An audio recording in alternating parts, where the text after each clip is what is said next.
Say your name and spell it. Yes, my name is Kassan.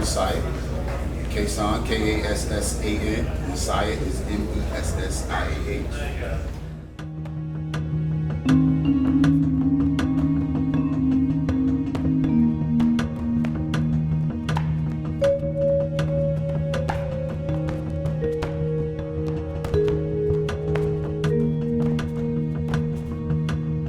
How I started with this boxing, it was primarily just to go see my brother. My brother happened to be get arrested at the same time. I could literally look across the field and see the other prison that he was in.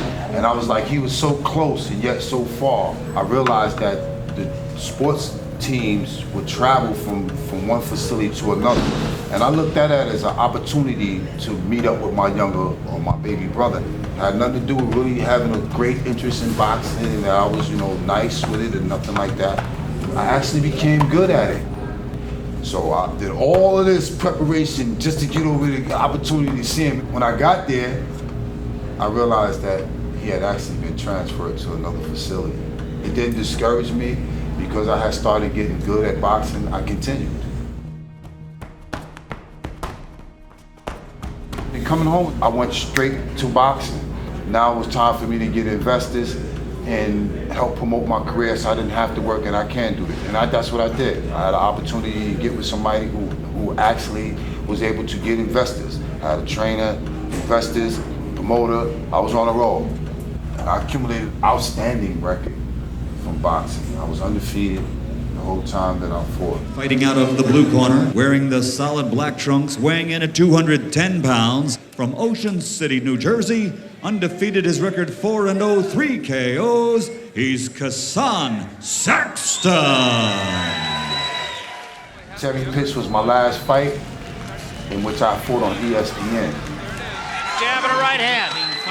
Touch him up now. That was maybe 2 weeks, 3 weeks prior to this arrest that I'm incarcerated for right now.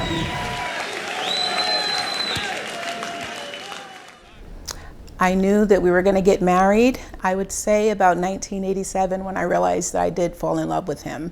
And we would make plans about having a beautiful wedding after his career took off with boxing. Coming from my last victory that I won, I was riding high. It was after the fight, I talked to my manager and stuff like that. And he was like, yo, we got a contract. ESPN willing to give us a contract. We're gonna talk about the contract right after this next fight. At this period, this is when my life changes. When I was in camp, I told you I had no phone in my apartment. So I had a phone booth that was across the street, which wasn't that far, maybe 50, 60 feet away. The morning of my arrest, I go to make the phone call. While I'm on the phone, using the phone, a car pulls up on the sidewalk, boom, boom, like an accident. I drops the phone, and I go to assist the people that's having this accident that I thought was an accident, but it wasn't an accident. It was an unmarked police car with 2 federal agents in it that pulls up on the sidewalk. So I goes towards them, they come towards me. But they come towards me, they pull the guns out and tell me, get down on the ground. Get down on the ground. So I'm like, the hell? So I get down on the ground. Automatically, if they know to comply, but I'm thinking they got the wrong person. Mind you, I'm in a neighborhood where it's not a lot of black people. Actually, what am I arrested for? They tell me I'm being arrested for a warrant that I have in New Jersey. I'm thinking, I haven't been in no trouble. And I think maybe it has something to do with a parking ticket. A million things going through my mind, but me not being responsible for whatever it is was paramount. After questioning me, I realized this ain't about no warrant here. They talking about some stuff that happened in New York. They said, yo, we have an arrest warrant for you for the murder of someone in New York. I knew they had the wrong person. The crime that they arrested me for the murder of an insurance broker. Something I had no knowledge about at all. It astonished me for them to come and arrest me. And I'm like, what made you come and arrest me? It was a result of me lending my rental car that was signed in my name to one of my friends. And that's who they seen in that area at that specific time. When I actually made it to trial, he came to trial and testified that that was actually him, and he had my car at that time, that I was not there. But I think the key factor was because of a crime that I had just came home from. is what propelled me right into the spotlight as this is the guy. And I think once they say, you know, they locked in on me because of my history, that they didn't look for nobody else. With the identification issue, I don't think that it worked out right for me. You know, I think that there was some illegalities with that lineup, the way that they didn't allow my lawyer to fully participate in and protect my rights. I just felt there was always something wrong with that. And I always felt it was a crucial part because the whole case is based on identification. In the beginning, I must note that during the jury selection, it struck me odd that even though there was approximately 10 black people, prospective jurors to be selected during my trial, that the prosecution eliminated all the black people and left me with an all-white jury. The portions that I did see within the trial were very difficult. There was no physical evidence. They had a pair of black boots, common pair of black boots, didn't connect me. I felt as though we had won every single day in trial. It was so favorable and that I felt so good about it that I was literally in the bullpen preparing a speech for being found not guilty by an all-white jury. Like, you know, as times change, you know, where a black man get a fair shot. Here he is sitting in front of a jury of all white people and for accused of killing a white person, and still they was able to look at the facts and find me. I mean, I literally was going in my mind about being found now guilty for this crime because of the events that was happening through trial that I was winning like every single day. The verdict came back and it was just so quick that the verdict came back with guilty with not having any evidence. When Kassan originally became incarcerated, it was a shock factor at first. You know, of course he's not dead, but he's gone. I didn't have time to mourn his loss. There was no time because I had a toddler and an infant. It was a plan all along to get married, and it was just abruptly ended.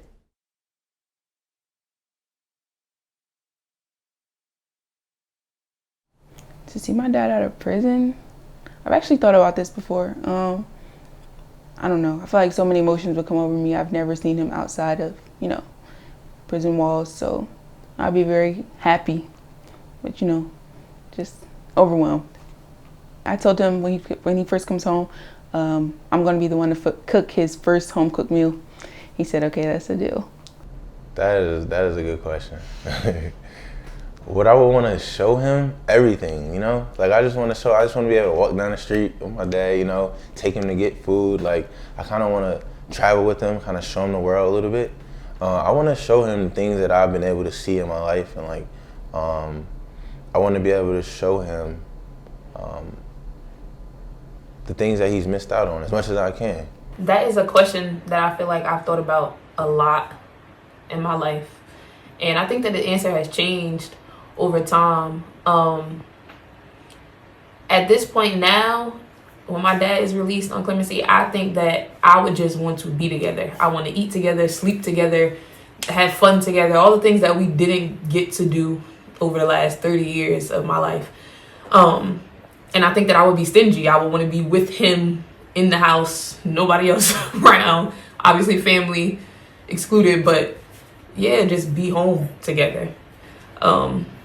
And I think that'll be the most amazing feeling ever.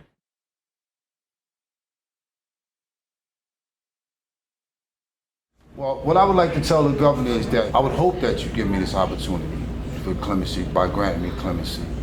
And that by doing so, that you would be showing that a person can be given an opportunity and make the best out of it. That I get an opportunity to close a chapter of a very dark book in my life. And quite frankly, that my wife be given a resolution.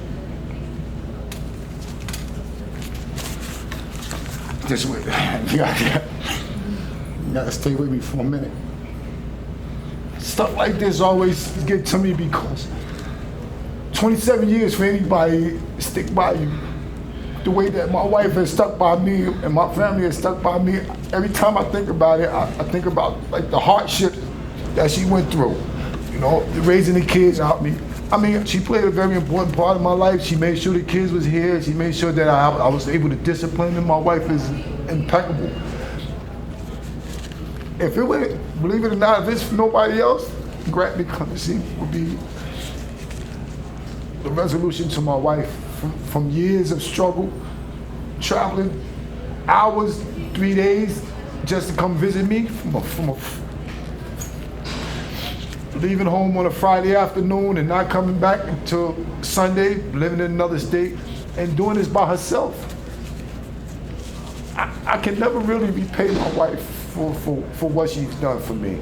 Anybody been locked up 27 years, you look at my visiting pattern, my wife come weekly, bi-weekly. For 27 years, putting up with all this and then struggling to raise the kids on her own.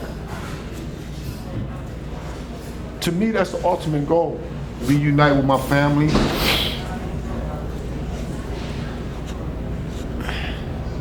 And to spend the night in the bed, in the house, or in a home that I've never been in. What gives me hope is my children.